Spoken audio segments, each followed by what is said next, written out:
Knowing the behavior of Excel's rows and column is as important as doing calculation in Excel. In this video, we're going to see that how we can play with columns and rows and data accordingly. So you can see that if you have this set of data and if you want to insert any column, we have to go to the header of that column. And if I go over here, you can see that it is a bit highlighted. And if I right click on it and I click on insert, a column will get inserted on the left hand side of this with the same formatting, because you can sense it out that we are inserting a column within this data itself. If I insert a column over here without any formatting, and if I click on insert, you can see a column is inserted with nothing formatted. So in this case, if I want to delete this column, again I can right click on this and I can delete. The same way, if I want to insert any row, I can come over here on any row. I'll right click on this and this row gets selected, and if I click on insert, a row will get inserted above that.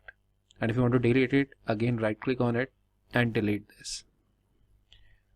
Now if you want to delete few cells instead of column and rows, in that case what we can do, we can select the cell itself, and if I press delete on my keyboard, only the content will get deleted.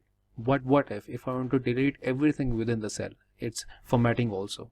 So in that case, we have to go with this clear, and in this clear you can see the clear all, clear formats, contents, comments and hyperlink.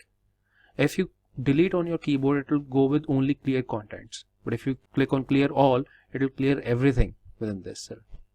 Now we'll select this range itself and we can go on with clear and clear all. Everything will get clear. Now one more thing, if you want to cut any column and insert it somewhere else, so we'll click on it, we'll click on this cut and we click over here, and I want to insert this lower cases between column B and A. So I'll right click over here and I'll click on insert cut cells, so it will paste it over here.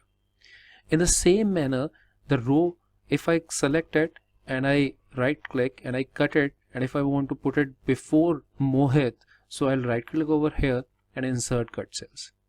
In the same manner, if you want to insert multiple columns or multiple rows, in that case I have to select those rows and I'll right click over here, I'll cut on it and I'll click over here, insert and insert cut cells, so multiple rows can get inserted. And if you want to insert multiple blank rows, in that case again I'll select it over here, I'll right click and I'll click on insert. You can see that it is get inserted. And if I want to delete it, again I'll select it, right click and I click on delete. It's very handy to use shortcuts in this case, and these are very beautiful and very simple to use. I'll explain you that if you want to insert a row before Ravi, so I'm standing on Ravi, I'll press Alt and then I for insert and R for row, so it will insert a row. If I want to insert a column before expenses, I'll stand anywhere in this column, I'll press Alt, I and C is for column. If you want to insert any new worksheet, just have a look at it. I'll press Alt, then I, then W. It will insert a new worksheet before that for me. Pretty cool, isn't it? And by any chance, if you want to delete the column which you have inserted and you do not want it, or any other column, we'll press Alt, E for edit, D and then R. R is for row or column maybe right now. So I'll press C, and if I press OK, it will delete that column. And if I want to delete this row, I'll stand somewhere within the row, Alt, E, D, R, and if I press OK, it will get deleted.